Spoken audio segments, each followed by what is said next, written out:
Hello guys, ഇപ്പോൾ നമ്മൾ വന്നേക്കുന്ന മീശക്കാരൻ ദിലീപേട്ടൻ്റെ കടയിലാണ്. ഞങ്ങളിങ്ങനെ എന്തോ ഒരു വീഡിയോയിൽ കണ്ടിട്ട് അതിൻ്റെ റിവ്യൂസ് അവിടെ കേട്ടിട്ട് വന്നതാണ്.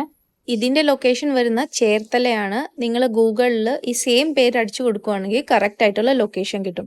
പിന്നെ ഇതൊരു 2 നില വീട് പോലത്തെ ഒരു സെറ്റപ്പാണ്. വരുന്നവർക്ക് ഇരിക്കാനൊക്കെ നല്ല രീതിയിൽ നല്ല വൃത്തിക്കൊക്കെ അവർ സ്പേസ് ഒരുക്കിയിട്ടുണ്ട് കേട്ടോ. ഞങ്ങൾ കുഞ്ഞാവേനൊന്ന് സെറ്റാക്കാൻ നോക്കുമായിരുന്നേ. പിന്നെ അവിടെ ഓർഡർ എടുക്കുന്നത് ചേച്ചിമാരാണ്. അപ്പോൾ അവരെല്ലാം ഡീറ്റെയിൽസും പറഞ്ഞുതരും എന്തൊക്കെ ഐറ്റംസ് ഉണ്ട്. അപ്പോൾ അന്ന് കുറേ ഐറ്റംസ് ഉണ്ടായിരുന്നു കേട്ടോ. എനിക്കാണ് വിശന്നിട്ട് വയ്യായിരുന്നു. ഞങ്ങൾ ഓർഡർ ചെയ്ത ഷാപ്പ് കറി, പിന്നെ കക്ക ഇറച്ചി, ചെമ്മീൻ റോസ്റ്റ്, പാൽ കപ്പ, പിന്നെ പൊടിമീൻ ഫ്രൈ, പിന്നെ നമ്മുടെ മീൽസ് ഓൾറെഡി ഉണ്ടായിരുന്നല്ലോ, അതിനകത്ത് തന്നെ കുറേ ഐറ്റംസ് ഉണ്ടായിരുന്നു. തോരൻ, മെഴുക്കുവരട്ടി, അങ്ങനെ കുറേ ഐറ്റംസ് ഉണ്ടായിരുന്നു കേട്ടോ. പിന്നെ ഒഴിച്ചുകറി തന്നെ കുറേ ഉണ്ടായിരുന്നു. സാമ്പാർ, പിന്നെ മീൻകറി പോലത്തെ കറി, പിന്നെ എന്തോ ഒരു പുളിശ്ശേരി പോലത്തെ കറി.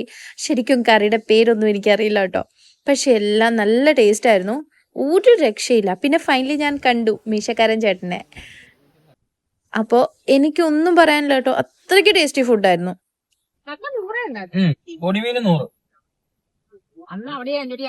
ടോട്ടൽ ബില്ല് എത്രയായി? 1600. പക്ഷെ അത്ര ഐറ്റംസും ഉണ്ടായിരുന്നു. അപ്പൊ മെയിൻ ആയിട്ട് എന്താ 580 രൂപ. ഫുഡ് ഓവറോൾ നല്ലതല്ലായിരുന്നു. ഒരു കറി പോലും ഇല്ല മോശം പറയാൻ വേണ്ടി. ഒഴിച്ചുകറിയാണേലും തോരൻ എല്ലാം വേറൊരു ടേസ്റ്റ് ആണ്. പക്ഷെ എല്ലാം നല്ലതാ. ആ പുള്ളി തന്നെയാണോ അത് ഉണ്ടാക്കുന്നത്, ആ മീശക്കാരൻ ചേട്ടൻ?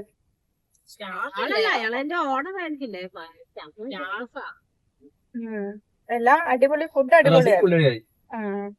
കണ്ണചേട്ടൻ ഇത് എവിടുന്ന് കണ്ടാ?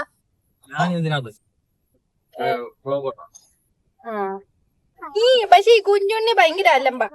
അവന് ഒരു ശകലം തിരക്ക് കാണാൻ മേല, ഒച്ചപ്പാട് കേൾക്കാൻ മേല. അത് കഴിഞ്ഞ് ഞങ്ങൾ തണ്ണീർമുക്കം ബണ്ടി പോയി കേട്ടോ. വരുന്ന വഴിക്ക് തന്നെയായിരുന്നു ഇത്. അപ്പം ജസ്റ്റ് ഒന്ന് ഇറങ്ങി ഒന്ന് റിലാക്സ് ആവാമെന്ന് വെച്ചു.